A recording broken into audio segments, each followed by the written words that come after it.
Okay, looks like we have a decent turnout. Brief word about attendance. Usually if I do take attendance, it will probably be on the Fridays because that's the day I expect you to have finished all of the reading and to participate in class. I'm guessing that probably very few of you have done the reading yet for this week. Is that correct? Has anyone done the reading for this week? Half. Which half? Kennedy or Kissinger? Kennedy. Oh, good. Okay. Yeah, I don't know which I told you to read first. I think it's good to read Kennedy first because he covers all of the material factors. He covers expenditure. He gives the dates. He gives the wars. He says who was fighting whom. He talks about the weapons and the money, and so on and so forth. Kissinger, as I think I explained in the first week, is much more about ideas. He's interested in the reasons that statesmen make the decisions they do, in the theories behind those decisions. Do you have a question about the reading? Yeah. Yeah, okay.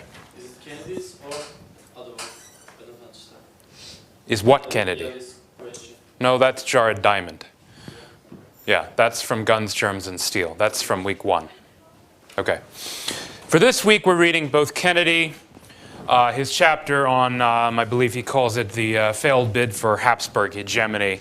And then we're reading Kissinger's chapter, which is called From Universality to Equilibrium. I didn't write that word up there. Perhaps I should have. One of Kissinger's concepts, equilibrium and the balance of power. You might say Kissinger is more in line with the IR theory side of the department and that he's interested in ideas and theory. Kennedy is more of an empirical, economic, strategic historian who's interested in the nitty-gritty, the facts of history. There are obviously many different ways of looking at history, and there are virtues to both approaches, as well as vices, which is why I do try to assign a little bit of both. While still, I think, having a very modest number of pages. After all, you're reading 15 pages of Kissinger and about 40 of Kennedy. So that's about 55 pages, which, believe me, is not a lot. I understand for many of you it is a lot because English is not your first language. But 50 pages should be something you can handle, particularly because I think the reading is interesting. I don't think it's as dry as some journal articles. Well, anyway, there are a lot of different ways of looking at this period. I put up here a bunch of dates. You could label the entire period from roughly 1517 to 1648 the era of the religious wars. And you wouldn't be wrong. There was definitely an element of religious rivalry, confessional divide. We usually summarize this in the two terms Protestant Reformation and, of course, the Catholic Counter-Reformation. I don't think I even wrote Reformation on the board here, but I assume you know how to spell it. Reformation, of course, coming from reform. It's called the Protestant Reformation because that is the usually accepted term for those who rebelled against the authority of the church. Rebellion usually considered to have been sparked off by Martin Luther. There are various legends about it. The church in Worms, he supposedly posted 95, as he called them, theses on the door. Ideas, themes that he was protesting in what he considered the corruption of the modern church. Well, that is one very interesting way of looking at this whole period. Religion was exceptionally important.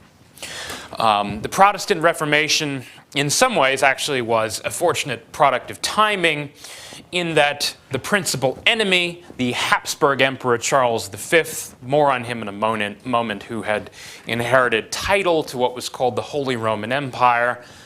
More on that in a moment, but I think you may remember the quote of Voltaire that I cited, I think, last week. The cynical quote that the Holy Roman Empire was neither holy nor Roman nor an empire. It's a very confusing term.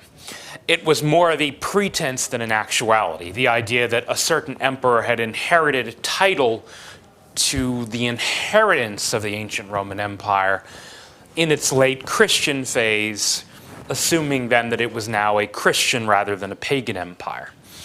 That said, it was never really an empire in the formal sense that we usually think about it, an empire that actually does rule a territory in a uniform sense in terms of imposing a uniform set of laws on the whole territory.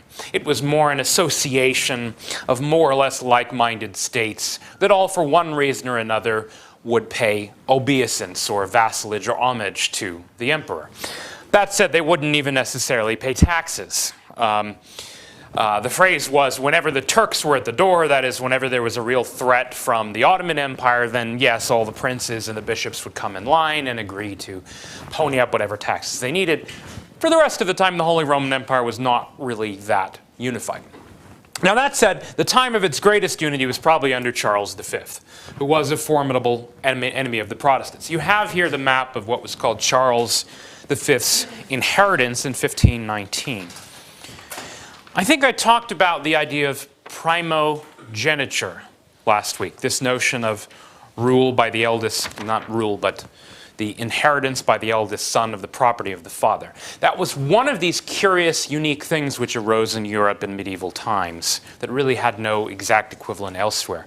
Another thing which you might actually notice is that this inheritance concept does not just apply to the eldest son, but it also applies to political marriages. Now you think about this for a moment. This is again extremely unique to the Western world and particularly to Europe.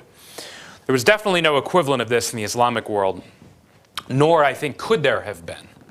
There were times certainly when the time I think usually referred to as the sultanate of the women, when a particularly weak sultan or a period of chaos might lead the queen mother, that is, the mother of the sultan, to exercise influence behind the scenes in the harem and Topkapi. But those were few and far between, and there was no equivalent where marriage actually made much of a difference. A lot of this went back to Byzantine times, to the Second Roman Empire, when ambitious European kings, most famously the Saxons, who had originally founded what they called the Holy Roman Empire, would seek to unite in marriage with the Byzantine or the Second Roman Empire, that is in Constantinople, in order to acquire a certain legitimacy and prestige. Now, this tradition, though, acquired new meaning in the early modern era, when it was literally the way in which a powerful dynasty would increase its power. In fact, before they started fighting all these wars we're going to talk about today, the Hapsburgs had largely acquired the title to the Holy Roman Empire, along with the title to a number of provinces, literally by marrying well. This is how they acquired such a strange and far-flung number of properties. You can see they aren't even territorial contiguous. You have Castile and Aragon, or what we generally refer to as Spain. The Netherlands, although it was not yet called that, it was not yet an independent country, of course. Little bits and pieces like Franche-Comté, parts of what is now modern Germany. You also have Austria, much of what is Hungary, along with Bohemia, which we generally know today as the Czech Republic, formerly Czechoslovakia, along with most of Italy, really, south of Rome and the Papal States, along with the island of Sardinia and various other islands in the Mediterranean. Now, I mean, this doesn't really make sense if you look at it, right? First of all, who would want to design an empire like this? I mean, look at all the gaps in between. A gap here, mostly the territory of what is modern France. There were also certain gaps in what is now Switzerland, along with a good number of states here, and this is very confusing, in what is modern Germany, which were kind of, sort of part of the Holy Roman Empire, but were not really ruled by it. Like I said, they kind of paid a theoretical homage to the emperor, but they weren't really ruled by it. And particularly after the Protestant Reformation, they no longer even really pretended to obey, at least the princes who wanted to go Protestant. Well, how did this man acquire this territory? Again, this was from marriage. From his paternal grandfather, Maximilian of Austria. He received, mostly Austria along with Castile from his paternal grandmother, Mary of Burgundy. Burgundy, we know, you've probably heard of the wine, which is very famous, Bourgogne or Burgundy wine, in what is now kind of northeastern France. From his maternal grandfather, Ferdinand of Aragon. This is the part of Spain that has, say, Barcelona and the Basque country, then known as Aragon. And then finally, from Isabella of Castile, he inherited the rest of Spain. In fact, that last marriage I mean, this had world historical significance. We talked about it in another sense. In fact, you know, when you look at this date, you cannot exaggerate the importance of this date. 1492, again, this was not only when Columbus set sail, this was also when Spain was unified, and not incidentally, most of the Moors, that is the Muslim population, along with, of course, many Jewish refugees, were expelled. Part of it was then made possible literally by a political marriage, which united the two provinces of Spain. So you can see that marriage actually made a very big difference in Europe.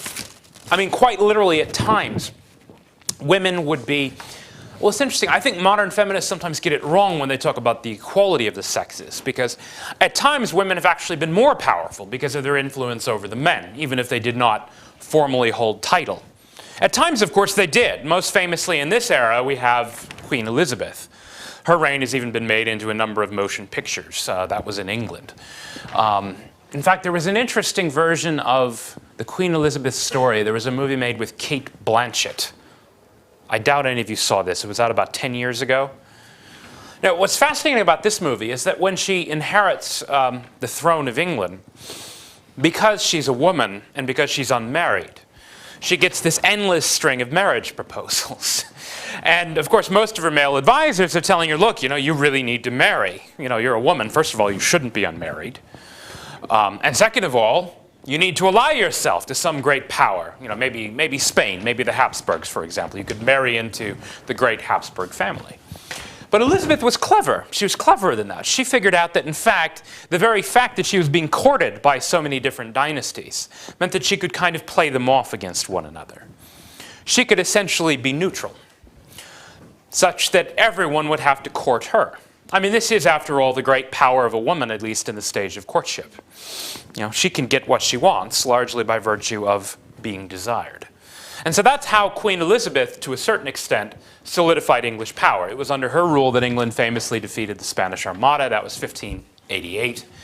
Yeah, there was chance involved. I mean, there were weather factors and so on. But her leadership was absolutely able. I mean, this is still Elizabethan England, is, you know, what a lot of modern people kind of think of when they think of England, after all. It's the age of Shakespeare and Marlowe and so on. I mean, it was a great cultural outflowing. But anyway, so back to this theme.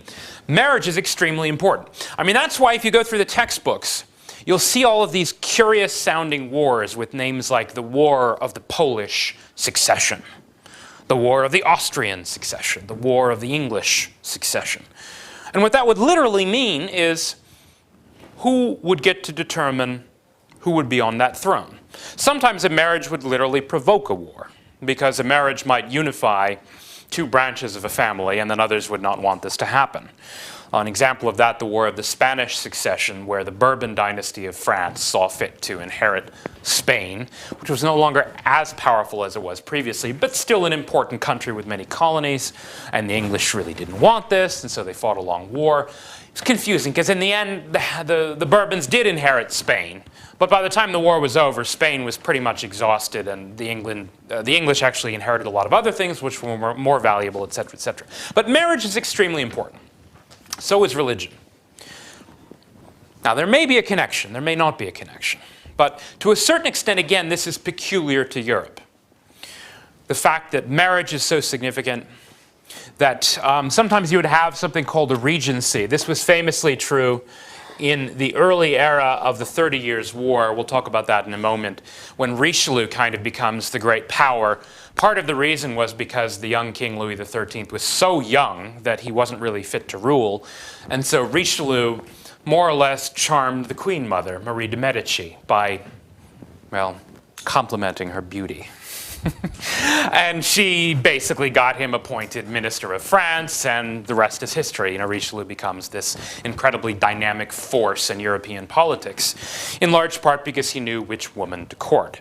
Now, the Medicis, I mean, it's strange to begin with. You might have heard of this phrase if you've done some Italian Renaissance history, because the Medicis were a famous merchant family that mostly made their fortune in banking and trade.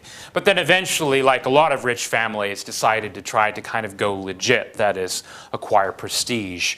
Among other things, they acquired the papacy, most famously under Well, no, that was actually the Borgias. But the Medicis were able to acquire influence over the papacy in Rome, and eventually, by marrying into the French royal lines, they were actually able to achieve great influence in France, such that there was a lot of back and forth in terms of families and influence going back and forth between northern Italy, the Papal States, and France. That's the most confusing thing about this whole era. You know, when we think of modern nation states, the ones that emerged, France, Italy, Germany, again, we think of the people supposedly speaking that language. But that's not really what was happening at this time. It was really more a matter of elite families who had titles to properties fighting against other elite families which had competing titles to other properties, thus trying to consolidate the hold. Now, as people did increasingly start to speak the vernacular, that is, the languages like Italian, French, later German, instead of Latin, there was a national element. It was much easier to mobilize and motivate men to fight, possibly for, let's say, their ruler because they spoke the same language, although the rulers didn't always speak it as a first language. I think religion, though, was more important in this era as far as motivating people. You know, much like it's been said that in the Islamic world, religion retained importance really right up almost to the present day, where the attempts to create nation states in the former Ottoman lands of the Middle East have never really quite come together, with very few exceptions, like, of course, modern Turkey. In Europe, nation states did eventually coalesce, but that was partly because the universal claims of religion essentially failed. Now, again, as to when they failed, that's an open question. If you read the Kissinger book, you know, he says it's all because of the 30 Years' War. It's because of Richelieu and his cynical, you know, Richelieu, though Catholic, supported the Protestants. You know, ergo, he was like a cold-hearted realist who defeated the efforts of the Hapsburg family to unify Europe under Catholicism and the Counter-Reformation. Yeah, in a literal sense, that's probably true.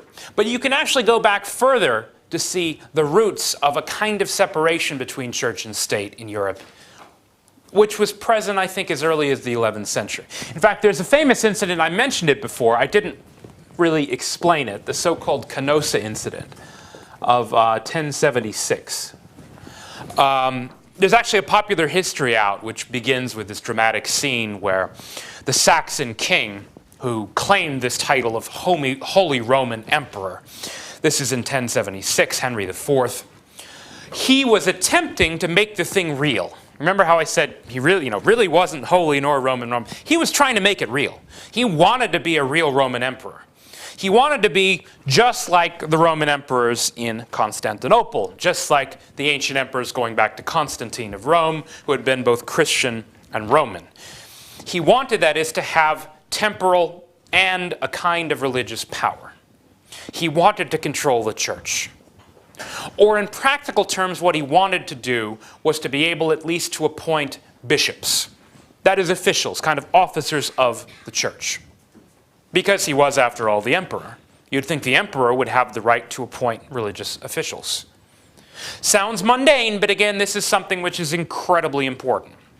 Something where in the Islamic world, of course, the caliph, much as in Ottoman times, the sultan and caliph were essentially one man, one person. The whole idea of the caliph, after all, was that he was a ruler. He was a temporal ruler. He's also probably a warrior. I mean, even going back to Muhammad, of course, who actually fought his own battles. You had temporal, that is, earthly power, while you were also, to a certain extent, I mean, I guess in Muhammad's case, I mean, he's the prophet. In the case of later caliphs, they are kind of the agent of God on earth, that is to say, they are the representative of God on earth, while also being rulers. That's incredibly important. I mean, in the Islamic world, again, this endures really up to modern times. Even if the caliphs do not have the same power as they once did in the Ottoman era, right up really to the First World War, the claim is there. Right? I mean, maybe after the Young Turk Revolution, the caliph was more of a puppet than a real ruler. But let's say until at least 1908, it was in one person. That's what Henry IV wanted to do. Or at least that's what he was trying to do. This is way back again in the 11th century, 1076. It's not coincidental that this actually occurred right after the schism between the Orthodox Eastern Church and the Western Roman Church we usually call the Catholic Church. It's not incidental, because in the Orthodox world, to a certain extent, the split never entirely happened. The Byzantine emperors always had their hand in the till, so to speak. They were always heavily involved in matters of doctrine and in matters of religious appointments. Much as famously, later on, the Russians would be. The Russians thinking, of course, that they inherited the mantle of the Second Rome. Moscow was supposed to be the Third Rome. The Russians thought now that the Second Rome, that is Byzantium, had fallen and was barren of power and so on, they could inherit the mantle of the true Orthodox Church. Now, this is true in Russia really famously even into the communist era, when, although Russians don't like to be reminded of this, the Orthodox Church was deeply honeycombed with spies from the KGB, the KGB, because it was essentially, again, an appendage of the state. Now, that's not to say the state controlled everything, but that is to say the state claimed the right to interfere in religious appointments, in decisions as to how church affairs were run. Well, that's what Henry IV was trying to do. His inheritance, it was not quite as grand as that of Charles V, although in some ways the lands were actually more contiguous. He controlled a lot of what is now modern Germany, particularly the north-central part. His claim, though, again, to be emperor, he also wanted to appoint bishops. So what did the Pope do? Pope Gregory. He excommunicated Henry IV. That is to say, you are no longer a member of the church. He essentially ordered, then, officers of the church, such as bishops, not to obey the authority of the emperor. And amazingly, it actually kind of worked, even though the emperor was the one supposedly with armed forces. So you would think, again, just like a caliph could enforce his authority with a standing army, that an emperor would be able to enforce his will. Well, partly because the empire's finances were in disarray and things weren't going so well anyway, Henry IV actually was desperate, and he kind of had a rebellion on his hands because he had been excommunicated by the Pope. And so he actually literally crossed the Alps in the dead of winter. It was like a terrible winter. There are all these legends about the storm, and they almost died en route, and they had to slide down the ice on the other side, and they barely survived. Then he goes to Canossa, which is where the Pope was holed up, partly fearing that the emperor was actually going to attack him. And instead of attacking him, he actually got down on his knees, prostrate, and bowed before the Pope. Now, the reason this is significant, again, it establishes a precedent, a very important one. Temporal power, that is earthly power and authority, is now separate from spiritual power. The Pope controls the church. The Pope decides what is right and true and just Christian behavior. He decides who to appoint. Not only that, but he actually controls the finances, such that bishops and their agents can collect a tax usually known as the tithe. The tithe was the principal, though not the only tax required of members of the faith, paid to the church, collected by bishops, separately, that is, from the emperor's own administrative system. This is one of the ways in which the Catholic Church, of course, developed its power was through wealth, through the control of the tithe. He who controls the taxes, to some extent, controls the coffers, the funds, etc. Why it is, I think I already mentioned this, but anyone who's been to Rome, has anyone been to Rome to visit? You've been to Rome. Have you been to St. Peter's in the Vatican? I think so. Yeah, probably. It's a great big church, right? We're so similar to each other. Yeah. The cathedrals. Well, you can't miss it. It's much bigger than all the other ones. And this is where, if you want to see the Last Supper of Michelangelo back in the rooms of the Vatican. So you have been then. Well, anyway, it's impressive, isn't it? I mean, the wealth is extraordinary. Now, it's true, the French under Napoleon actually looted a lot of this wealth and took it back to France and put it in the Louvre and other museums. But that said, the wealth of the Catholic Church was extraordinary. Now, there's a lot to be said about that. Again, it's revolutionary and important in that you have this separation between church and state. Some people, I think, mistakenly date this to the Reformation. And they say, well, it was when, these kind of German princes, inspired by Martin Luther and others like Calvin and Zwingli, declared that they would no longer pay obeisance to the church. And that was kind of a tax revolt in some way, because they didn't want to keep paying taxes to Rome. Yeah, that was true. But on the other hand, you can go back even further. You can say the Catholic Church itself was the revolution because it was separate from temporal authority. That said, you could still have arguments over, of course, who should really control both the funds and the decisions about the church. What the Reformation was about, in fact, I mean, some of it went back to this. Because the church, under the papacy and the Vatican, did have this independence and power, and particularly the ability to raise funds through taxes, it did lend itself to a certain worldly corruption. Now, Christians, of course, are always famously inconsistent, or you have a lot of hypocrisy. But if you look at something like the indulgence, this would be a perfect example of it. The indulgence, that was the main thing that Luther was protesting against. Now, in indulgence, do you know the word? Yeah, like an indulgence might be, I like to eat ice cream, say. It's something that might not be good for me, but I like to do it anyway. It might not be bad for me. It might just be very rich. Like, let's say I like Iskender kebab. That's meat covered with butter. That's an indulgence. Now, it meant something a little bit different in the church. What it meant was that if you were a sinner, the church could, let's say, you go to the church, you repent your sins. You've probably seen in movies confession, right? You confess your sins. Now, confession is supposed to help, but it doesn't help anyone. It doesn't help the worst sinners who are still afraid of the wrath of hellfire. I mean, this is very important in Christianity. Heaven and hell, obviously. So the church came up with this idea, well, if you pay us a little bit more money, then you'll get sort of a get-out-of-hell-free card. Yeah, it's like a bribe, basically. This was the main thing Luther objected to. But there were other things too. I mean, the overall level of the taxation. The fact that bishops were now living, some of them in great palaces, many of them were corrupt. A bishop like Richelieu, although this was 100 years later, would actually become this agent of the state in France.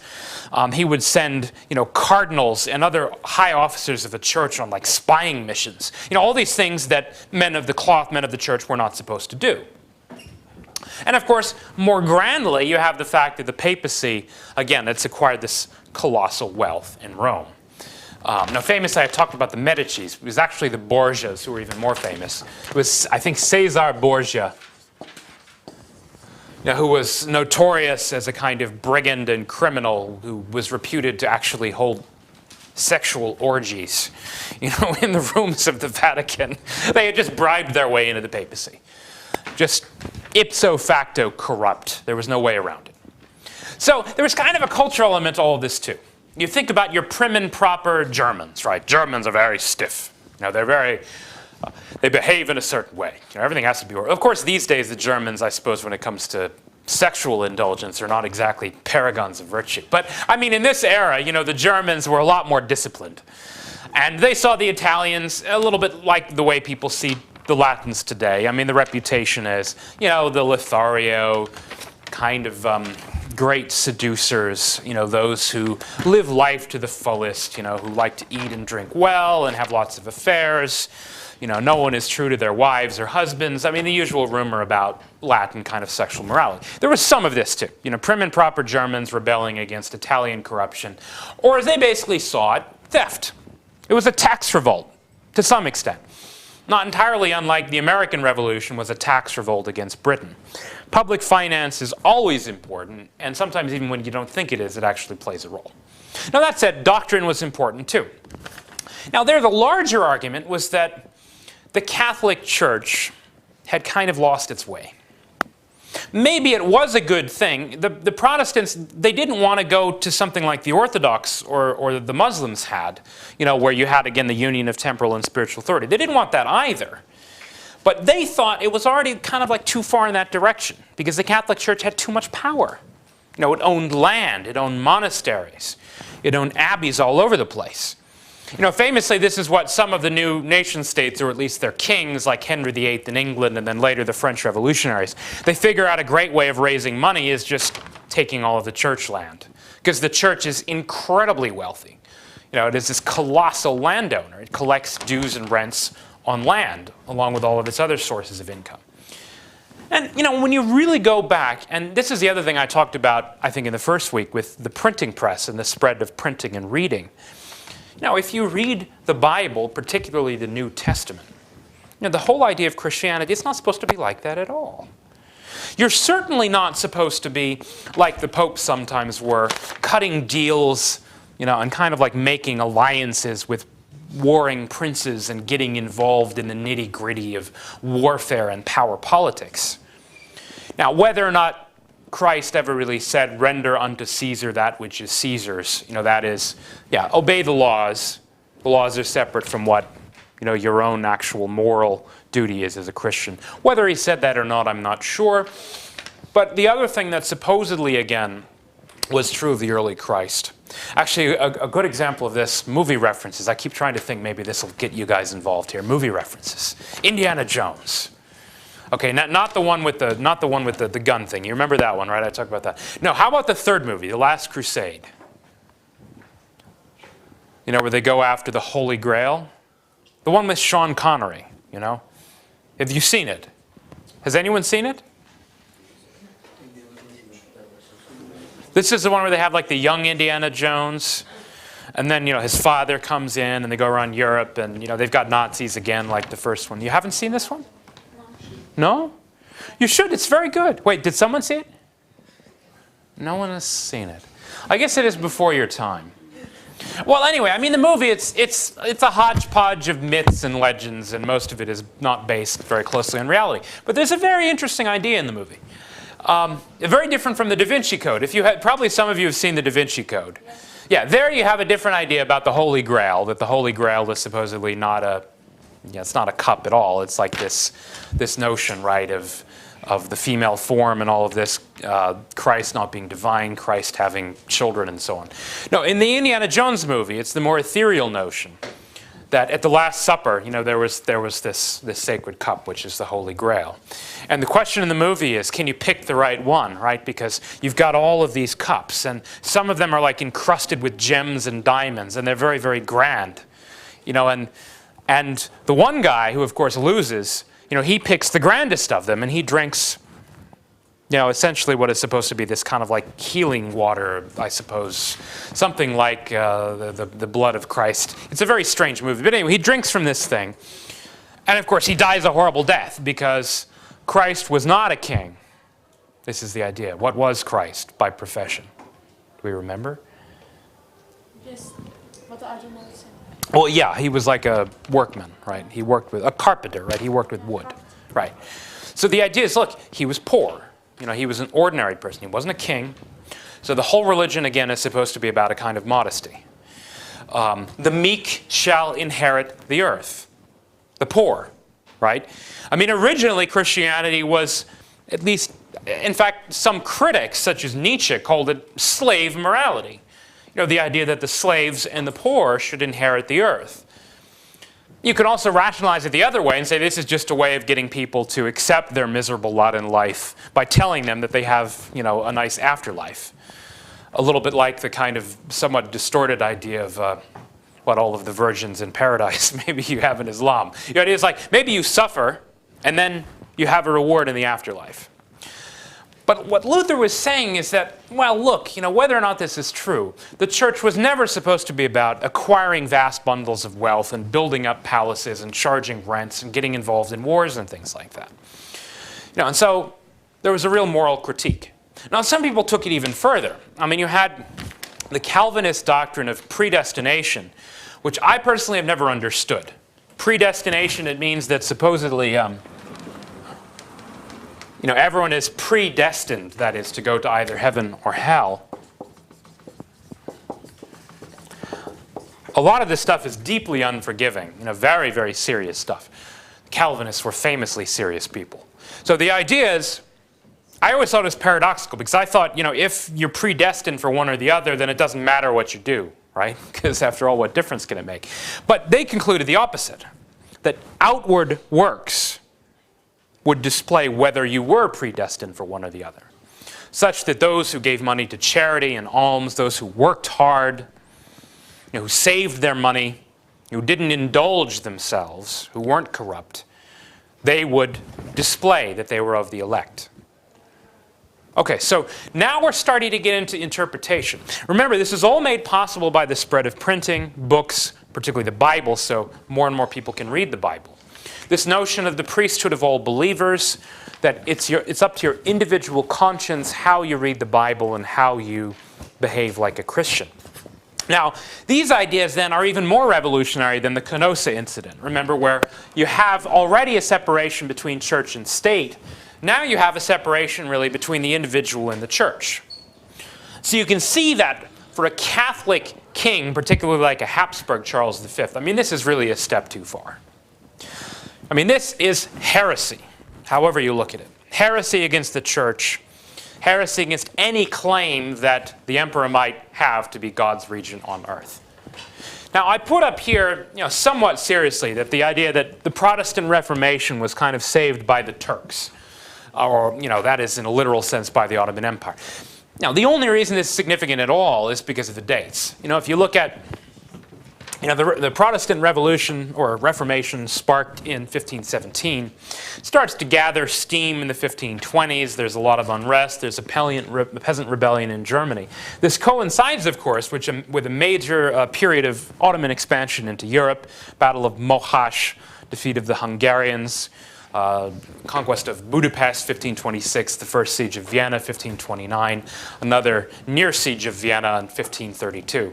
This is all happening against the backdrop of the Protestant Reformation, which is largely centered in what is now Germany, in the Holy Roman Empire, such that Charles V has a two-front war in his hands. He's fighting the Ottoman Empire, and he's also fighting to suppress this kind of heresy, this rebellion inside Germany. But then it gets even more complicated when you realize that the Hapsburg family is also fighting a series of wars against France. A lot of this has to do with claims on Italian territory. You remember from this map that the inheritance also included much of southern Italy. France, remember, had always been involved in Italian affairs. So you can see that this poor Charles V guy, this is like, what I got from my grandparents was a little bit of money. I mean, this is what he got from his grandparents. You don't want to feel sorry for the guy, but on the other hand, he's got to fight a lot of different wars, almost all at the same time. He's got a lot of enemies. So that on the one hand, you could say that the Habsburgs tried, again, in a way they tried to make Europe more like the rest of the world. They tried to reunify temporal and spiritual power, at least to some extent. They tried to suppress the heresy of the Protestant rebellion. But geography, one might say, militated against them. There was just no way to keep it all together. Austria, of course, bordered Ottoman Europe, or Rumeli, as it's sometimes called. Spain bordered Portugal and was a rival with Portugal for various trade routes and so on. You also had, by the end of the 1500s, you had England starting to play a role, again, resenting Spanish interference and domination. And then you had France. And France is a whole nother kettle of fish, because the French, again, very confusingly, the French are a mostly Catholic power, which again and again decides to support the enemies of the Habsburgs, including the Ottoman Empire, which was frequently allied with France at this time, and even on a couple of occasions participated in joint operations. Now, France has its own history in the Reformation. I'm just going to check the time quickly to see how we're doing. Yeah, we should probably take a break in about 5 minutes, but I want to introduce this very briefly, because the Reformation takes on different forms in different places. In Germany, I think I did mention briefly the famous Peace of Augsburg. It was really more of a truce than a peace. This established this principle, the Latin goes, quis regio est religio, he who rules shall decide. That a prince of a certain territory can determine its religion, whether it's Protestant or Catholic. Now, this actually doesn't last. The Habsburgs keep trying to suppress it. I mean, it's formally revoked by an emperor just about 70 years later in 1627. France, interestingly, has its own version of this. Henry IV.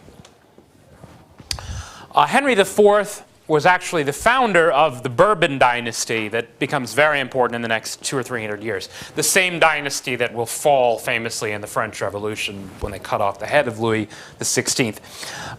He was by, not necessarily birth, but at least by his descent, in the province of Navarre, which had actually gone over to the Protestants. French Protestants were generally referred to as Huguenots.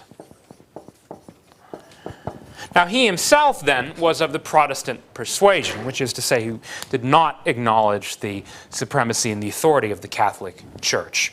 However, when it seemed like France, partly because of the threat coming from the Spanish invasion, needed to come together against a foreign threat, he decided, there are a lot of famous versions of this, he said Paris is worth a mass. That is, if I get to rule Paris, I'll go to Mass. That's okay, even though I'm not a Catholic.